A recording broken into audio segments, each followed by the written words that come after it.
Magandang araw sa inyo mga kapugi. Ito ang 12 araw na paggawa natin ng paliguan dito sa gilid ng sapa. At dito lang yan malapit sa taniman ng aking biyanan na babae. Sipag at syaga lang ang puhunan, bonus na lang ang kapugian. Kung wala ka nito ay lagi kang talo. Bale hindi ko na muna ito i-voice over mga kapugi. Dahil maiksi lang naman itong aking ginawang video ngayong araw. At napagod na rin itong aking katawan sa paghukay ko kanina. Kaya sana ay matapos nyo ito hanggang dulo.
Magandang araw sa inyo mga kapugi. Ito ang ika-13 araw na paggawa natin ng paliguan dito sa gilid ng sapa. At dito lang yan malapit sa taniman ng aking biyanan na babae. Sipag at syaga lang ang puhunan, bonus na lang ang kapugian. Kung wala ka nito ay lagi kang talo. Dumating na nga pala dito ang in-order kong submersible water pump. Bali pangalawang bili ko na ito mga kapugi. Nung unang bili kasi natin ay medyo maliit at para lang ata yon sa mga aquarium. Sinubukan na natin yon sa unang ginawa natin na paliguan at napansin kong mahina ang kanyang pagigop ng tubig. Kaya bumili na lang ulit ako na medyo malaki at mayroong kamahalan mga kapugi. Pinalapad na kasi natin ang ginawa natin paliguan. Kaya kailangan natin dito ang malakas ng pagigop ng tubig. May frame na din pala ito na 10 meters na hose at medyo malaki din ang butas nito. 220 din ang voltahe at 1,300 ang watts. Dahil wala naman itong kasamang pangdugtong, kaya gumana lang dito ang ginamit namin na pantali. Dahil hindi pa natin natapos doon ang pagukay sa paliguan, kaya dito ko na lang sinubukan sa balde na mayroong tubig. Ubusin din.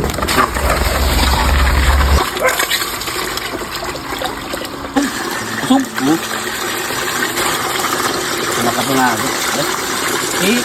Kaya to din.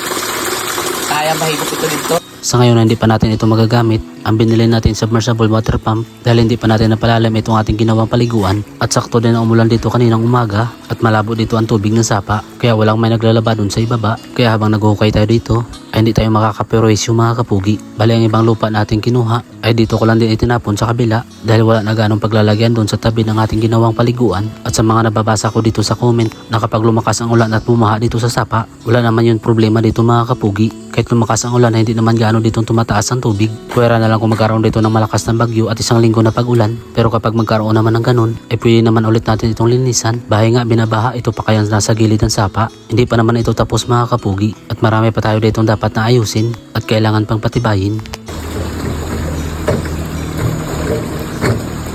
At napansin ko hindi pa ganong malapad itong ginawa natin paliguan. Kaya yung bala ko sanang papatungan ng mga tanim ay inalis ko na lang din. Sayang kasi dito ang aking pagod. Kung hindi pa ganong dito malapad yung ating gagawin, marami pa naman na paglalagyan ng mga tanim dito sa palibot.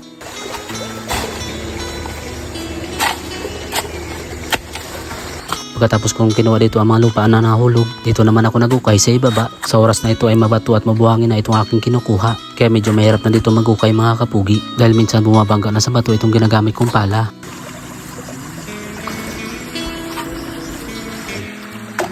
Habang nag-uukay ako dito, ay naisipan ko din mag-ipon dito ng mga bato para doon sa ilalagay natin sa itaas mga kapugi. Ikakamada natin dito sa palibot ng ating paliguan bago natin ito lagyan ng semento. Pero sa ngayon ay itatambak ko lang muna ito dito.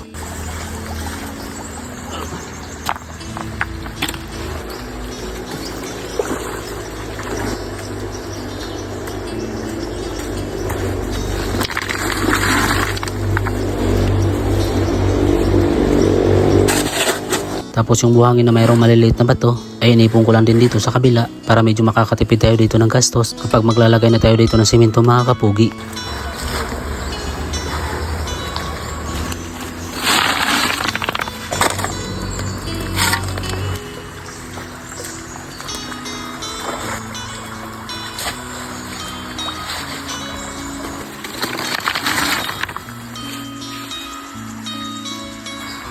Kapag may nakahalo naman itong lupa, ay tinatapon ko lang din dito sa kabila.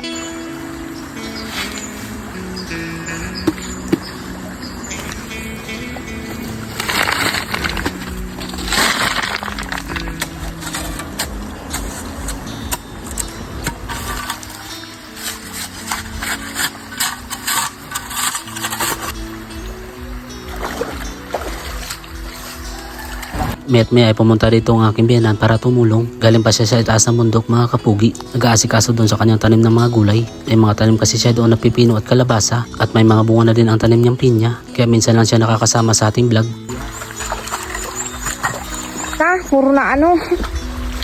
Okay, pangit mo na ano. Medyo nahirapan ako may dito magukay dahil sa marami ng tubig. Kaya binuksan ko na dito ang lagusan. Hindi nga dito gaanong gumagos dahil sa marami dito nakabarang mga bato. Kaya binawasan na muna dito ng aking biyanan ng lupa para malinisan na muna ito dito. Laki. May na.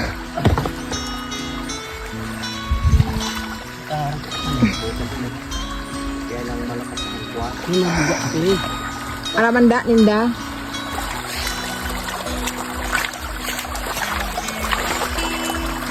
Linaw doon ha. Luminaw.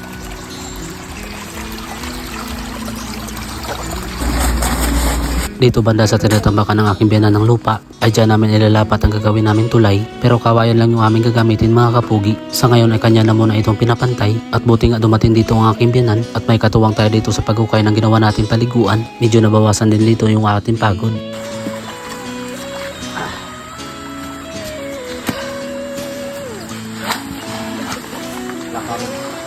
Wante, ang kuko mo, wala na. Baka laman na.